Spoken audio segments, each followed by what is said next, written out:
Today's Gospel reading is according to Matthew.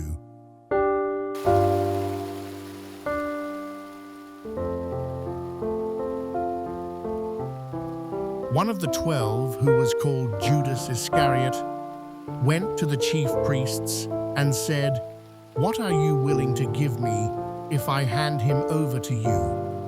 They paid him 30 pieces of silver, and from that time on, he looked for an opportunity to hand him over. On the first day of the Feast of Unleavened Bread, the disciples approached Jesus and said, "Where do you want us to prepare for you to eat the Passover?" He said, "Go into the city to a certain man and tell him, 'The teacher says, my appointed time draws near. In your house I shall celebrate the Passover with my disciples.'" The disciples then did as Jesus had ordered and prepared the Passover. When it was evening, he reclined at table with the 12, and while they were eating, he said, "Amen, I say to you, one of you will betray me." Deeply distressed at this, they began to say to him, one after another, "Surely it is not I, Lord." He said in reply, "He who has dipped his hand into the dish with me is the one who will betray me. The Son of Man indeed goes, as it is written of him, but woe to that man by whom the Son of Man is betrayed. It would be better for that man if he had never been born." Then Judas, his betrayer, said in reply, "Surely it is not I, Rabbi." He answered, "You have said so." While they were eating, Jesus took bread, said the blessing, broke it, and giving it to his disciples said, "Take and eat. This is my body." Then he took a cup, gave thanks, and gave it to them, saying, "Drink from it, all of you, for this is my blood of the covenant, which will be shed on behalf of many for the forgiveness of sins. I tell you, from now on, I shall not drink this fruit of the vine until the day when I drink it with you new in the kingdom of my Father." Then, after singing a hymn, they went out to the Mount of Olives. Then Jesus said to them, "This night all of you will have your faith in me shaken. For it is written, 'I will strike the shepherd, and the sheep of the flock will be dispersed.' But after I have been raised up, I shall go before you to Galilee." Peter said to him in reply, "Though all may have their faith in you shaken, mine will never be." Jesus said to him, "Amen. I say to you, this very night before the cock crows, you will deny me 3 times. Peter said to him, "Even though I should have to die with you, I will not deny you." And all the disciples spoke likewise. Then Jesus came with them to a place called Gethsemane, and he said to his disciples, "Sit here while I go over there and pray." He took along Peter and the 2 sons of Zebedee, and began to feel sorrow and distress. Then he said to them, "My soul is sorrowful even to death. Remain here and keep watch with me." He advanced a little and fell prostrate in prayer, saying, "My Father, if it is possible, let this cup pass from me. Yet not as I will, but as you will." When he returned to his disciples, he found them asleep. He said to Peter, "So you could not keep watch with me for 1 hour? Watch and pray that you may not undergo the test. The spirit is willing, but the flesh is weak." Withdrawing a second time, he prayed again, "My Father, if it is not possible that this cup pass without my drinking it, your will be done." Then he returned once more and found them asleep, for they could not keep their eyes open. He left them and withdrew again and prayed a third time, saying the same thing again. Then he returned to his disciples and said to them, "Are you still sleeping and taking your rest? Behold, the hour is at hand when the Son of Man is to be handed over to sinners. Get up, let us go. Look, my betrayer is at hand." While he was still speaking, Judas, one of the 12, arrived, accompanied by a large crowd, with swords and clubs, who had come from the chief priests and the elders of the people. His betrayer had arranged a sign with them, saying, "The man I shall kiss is the one. Arrest him."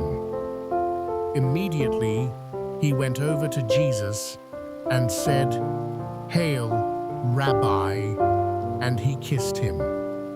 Jesus answered him, "Friend, do what you have come for." Then, stepping forward, they laid hands on Jesus and arrested him.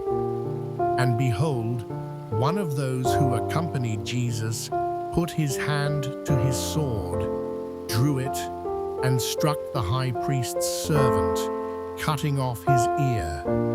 Then Jesus said to him, "Put your sword back into its sheath, for all who take the sword will perish by the sword. Do you think that I cannot call upon my Father, and he will not provide me at this moment with more than 12 legions of angels? But then how would the scriptures be fulfilled, which say that it must come to pass in this way?"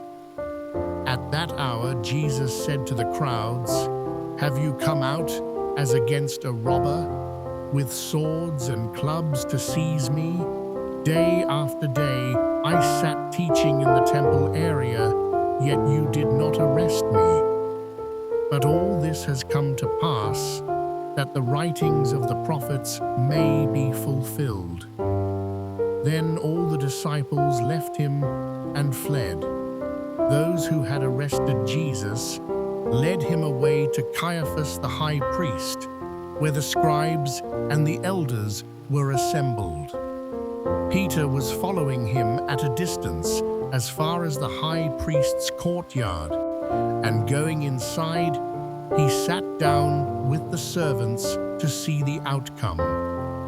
The chief priests and the entire Sanhedrin kept trying to obtain false testimony against Jesus in order to put him to death, but they found none, though many false witnesses came forward. Finally, 2 came forward who stated, "This man said, 'I can destroy the temple of God, and within 3 days rebuild it.'" The high priest rose and addressed him, "Have you no answer? What are these men testifying against you?" But Jesus was silent. Then the high priest said to him, "I order you to tell us under oath, before the living God, whether you are the Christ, the Son of God." Jesus said to him in reply, "You have said so. But I tell you, from now on, you will see the Son of Man seated at the right hand of the power and coming clouds of heaven. Then the high priest tore his robes and said, "He has blasphemed. What further need have we of witnesses? You have now heard the blasphemy. What is your opinion?" They said in reply, "He deserves to die." Then they spat in his face and struck him, while some slapped him, saying, "Prophesy for us, Christ. Who is it that struck you?" Now Peter was sitting outside in the courtyard. One of the maids came over to him and said, "You too were with Jesus the Galilean." But he denied it in front of everyone, saying, "I do not know what you are talking about." As he went out to the gate, another girl saw him and said to those who were there, "This man was with Jesus the Nazarene." Again he denied it with an oath, "I do not know the man." A little later, the bystanders came over and said to Peter, "Surely you too are one of them. Even your speech gives you away."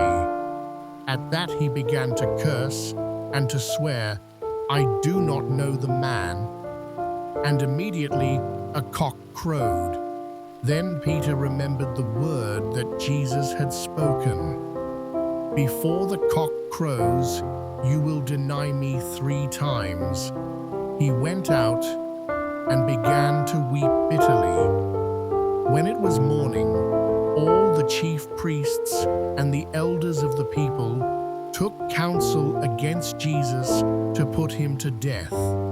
They bound him, led him away, and handed him over to Pilate, the governor. Then Judas, his betrayer, seeing that Jesus had been condemned, deeply regretted what he had done. He returned the 30 pieces of silver to the chief priests and elders, saying, "I have sinned in betraying innocent blood." They said, "What is that to us? Look to it yourself." Flinging the money into the temple, he departed and went off and hanged himself. The chief priests gathered up the money but said, "It is not lawful to deposit this in the temple treasury, for it is the price of blood." After consultation, they used it to buy the potter's field as a burial place for foreigners. That is why that field, even today, is called the Field of Blood. Then was fulfilled what had been said through Jeremiah the prophet.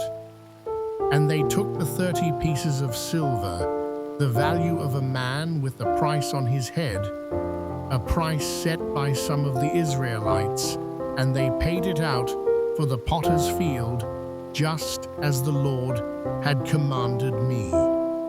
Now Jesus stood before the governor, and he questioned him, "Are you the king of the Jews?" Jesus said, "You say so." And when he was accused by the chief priests and elders, he made no answer. Then Pilate said to him, "Do you not hear how many things they are testifying against you?" But he did not answer him one word, so that the governor was greatly amazed. Now on the occasion of the feast, the governor was accustomed to release to the crowd one prisoner whom they wished. And at that time, they had a notorious prisoner called Barabbas. So when they had assembled, Pilate said to them, "Which one do you want me to release to you, Barabbas, or Jesus called Christ?" For he knew that it was out of envy that they had handed him over.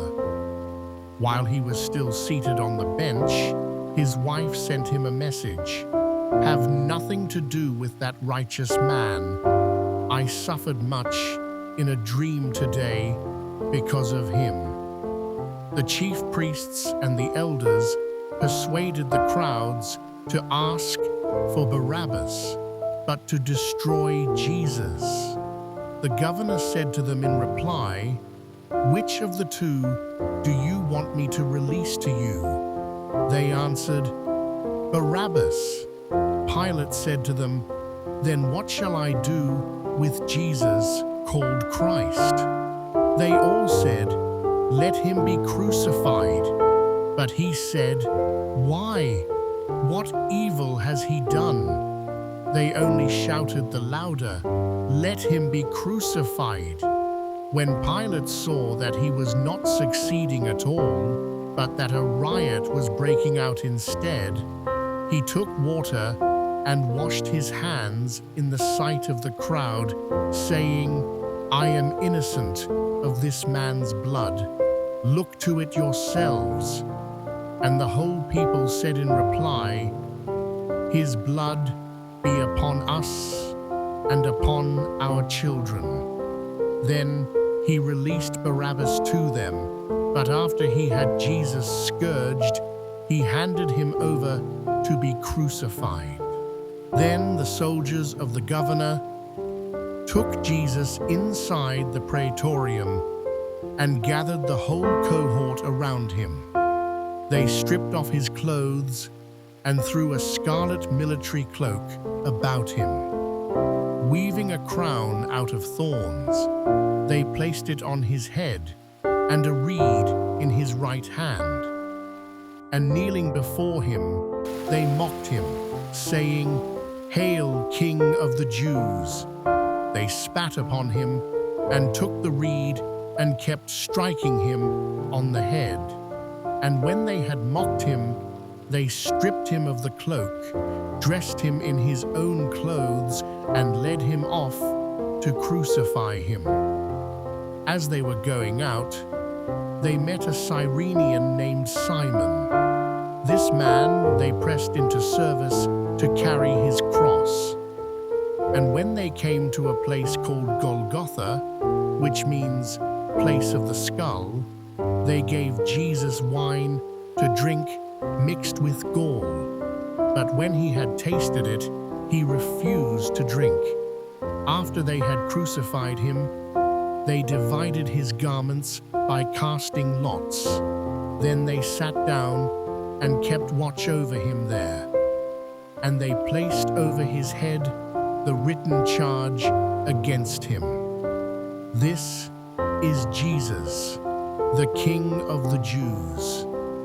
2 revolutionaries were crucified with him, one on his right and the other on his left. Those passing by reviled him, shaking their heads and saying, "You who would destroy the temple and rebuild it in 3 days, save yourself if you are the Son of God, and come down from the cross." Likewise, the chief priests with the scribes and elders mocked him and said, "He saved others. He cannot save himself. So he is the King of Israel. Let him come down from the cross now, and we will believe in him. He trusted in God. Let him deliver him now if he wants him. For he said, 'I am the Son of God.'" The revolutionaries who were crucified with him also kept abusing him in the same way. From noon onward, darkness came over the whole land until 3 in the afternoon. And about 3 o'clock, Jesus cried out in a loud voice, "Eli, Eli, lema sabachthani," which means, my God, why have you forsaken me?" Some of the bystanders who heard it said, "This one is calling for Elijah." Immediately one of them ran to get a sponge. He soaked it in wine and, putting it on a reed, gave it to him to drink. But the rest said, "Wait, "Let us see if Elijah comes to save him." But Jesus cried out again in a loud voice and gave up his spirit. Here, all kneel and pause for a short time. And behold, the veil of the sanctuary was torn in two from top to bottom. The earth quaked, rocks were split, tombs were opened, and the bodies of many saints who had fallen asleep were raised. And coming forth from their tombs after his resurrection, they entered the holy city and appeared to many. The centurion and the men with him, who were keeping watch over Jesus, feared greatly when they saw the earthquake and all that was happening. And they said, "Truly, this was the Son of God." There were many women there, looking on from a distance, who had followed Jesus from Galilee, ministering to him. Among them were Mary Magdalene, and Mary the mother of James and Joseph, and the mother of the sons of Zebedee. When it was evening, there came a rich man from Arimathea named Joseph, who was himself a disciple of Jesus. He went to Pilate and asked for the body of Jesus. Then Pilate ordered it to be handed over. Taking the body, Joseph wrapped it in clean linen and laid it in his new tomb that he had hewn in the rock. Then he rolled a huge stone across the entrance to the tomb and departed. But Mary Magdalene and the other Mary remained sitting there, facing the tomb. The next day, the one following the day of preparation, the chief priests and the Pharisees gathered before Pilate and said, "Sir, we remember that this impostor, while still alive, said, 'After 3 days I will be raised up.' Give orders then that the grave be secured until the 3rd day, lest his disciples come and steal him and say to the people, 'He has been raised from the dead.' This last imposture would be worse than the first." Pilate said to them, "The guard is yours. Go, secure it as best you can." So they went and secured the tomb by fixing a seal to the stone and setting the guard.